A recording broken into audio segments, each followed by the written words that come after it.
Oi gente, tudo bem? Vamos começar hoje mais um vídeo, como eu havia prometido para vocês. E hoje a gente vai falar sobre o massacre do Paralelo 11. Este é mais um crime para o Tribunal do Apocalipse.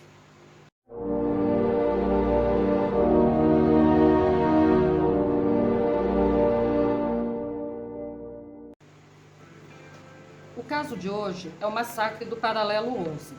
Esse massacre aconteceu numa região de divisa entre o estado de Mato Grosso e Rondônia. E o ápice se deu exatamente na inauguração da rodovia BR-364, a chamada Cuiabá-Porto Velho, com os povos da etnia Cinta Larga. Aproximadamente 3.500 Cinta Largas morreram neste incidente que é considerado um dos mais horríveis e sangrentos das lutas indígenas no Brasil. Ele teve uma repercussão internacional.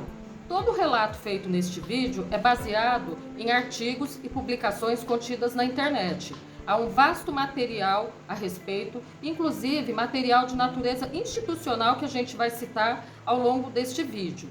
Mais informações aos interessados a gente vai deixar na descrição do vídeo para que vocês possam acessar. Portanto, este documentário de hoje não é achismo ou baseado em tradição oral. Ele se fundamenta em documentos e evidências consolidadas e de natureza, como eu já disse a vocês, institucional.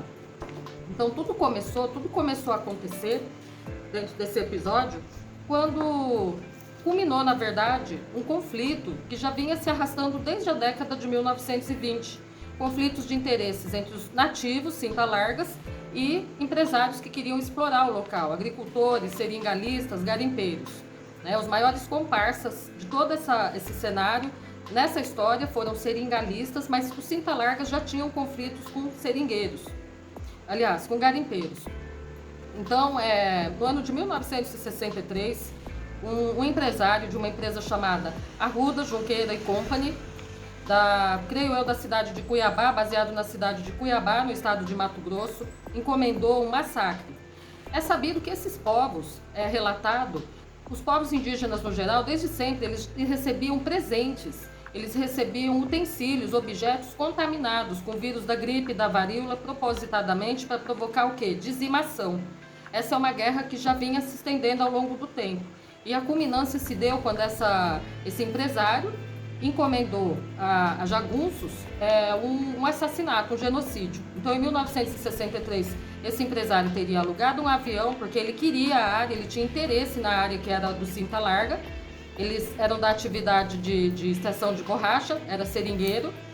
E esses jagunços sobrevoaram a área e fizeram um bombardeio. E depois, não bastando o bombardeio da aldeia, eles desceram para fazer um rescaldo e acabar com os sobreviventes.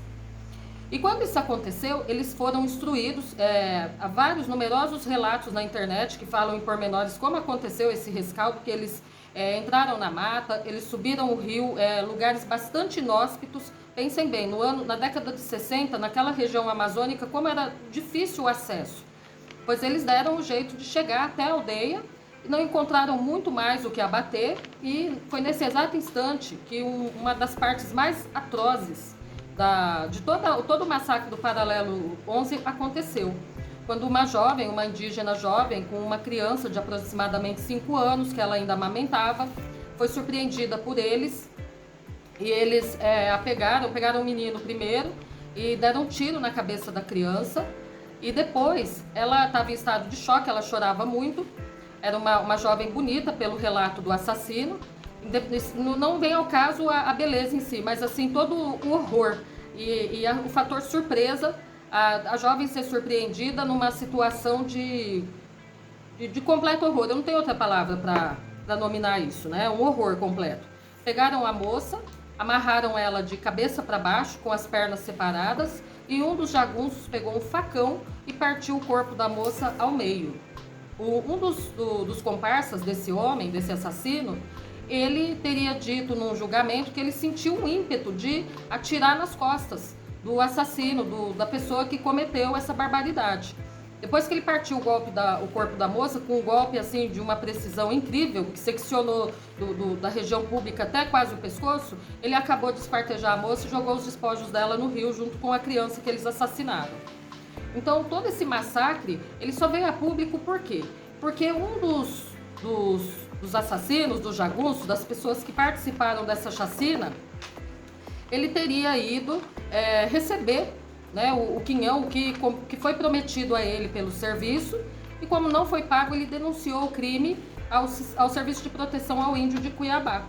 E assim abriu-se um inquérito que, ao longo de anos e anos a fio, este inquérito arrastou-se, as pessoas seguiram suas vidas normalmente, um ou outro agente foi a julgamento, e aqui eu vou reproduzir as palavras da pessoa responsável pelo massacre, né? O proprietário da empresa de seringais, o senhor Antônio Mascarenhas Junqueira. Então ele disse: esses índios são parasitas, são vergonhosos. Abre aspas, né? Esses índios são parasitas, são vergonhosos. É hora de acabar com eles, é hora de eliminar essas pragas. Vamos liquidar esses vagabundos. Ele teria dito antes do ataque propriamente dito, e durante o julgamento, né? Durante o julgamento, o senhor que fez a denúncia, chamado Ataíde Pereira dos Santos, que procurou o Serviço de Proteção ao Índio para denunciar, e a denúncia decorreu porque ele levou um calote, são relatos que estão na internet, ele foi a julgamento, e outros comparsas também foram revelados. Juízes ficaram estarrecidos, horrorizados com o completo massacre, a barbárie que foi descrita nos tribunais à época. Em 1975, um dos perpetradores do crime, chamado José Duarte do Prado, foi condenado a 10 anos de prisão, o qual ele foi inocentado. Depois, ele não foi necessariamente inocentado, ele teve uma espécie de uma redenção, e ele não foi preso, ele não cumpriu pena em regime fechado pelo massacre do Paralelo 11. Ele teria dito ainda no julgamento: é bom matar índios, eles são preguiçosos e traiçoeiros.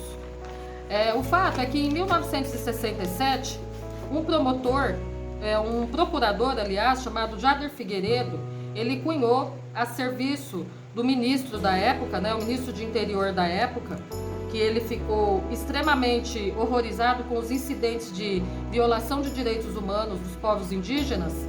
E o ministro do Interior da época encomendou ao procurador Jader Figueiredo um completo relatório, que ele ficou por muitos anos sendo confeccionado. Ele não se referiu apenas ao massacre do Paralelo 11, mas a várias violações de direitos dos povos indígenas no Brasil, que envolveram, como já foi dito, massacre, tortura, assassinato, rapina, estupros, toda sorte de violência que culminou em dizimação desses povos ou ameaçou a permanência desses povos, a existência desses povos.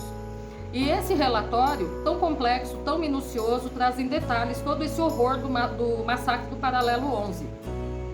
Toda a repercussão aconteceu de uma maneira que o crime ele ficou conhecido à época no mundo todo, e levou à criação de uma ONG chamada Survival International, né? Tem a Survival no Brasil, que procura proteger esses povos. E ainda no ano de 1967, em decorrência de todas essas maracutaias, esses trambiques envolvendo o SPI, nessa espécie de jogo sujo em conluio com esses empresários, o SPI foi substituído pela Fundação Nacional do Índio, atual FUNAI. Este é mais um crime que não teve punição dos seus réus. Sendo assim, o massacre do Paralelo 11 será mais um crime para o Tribunal do Apocalipse.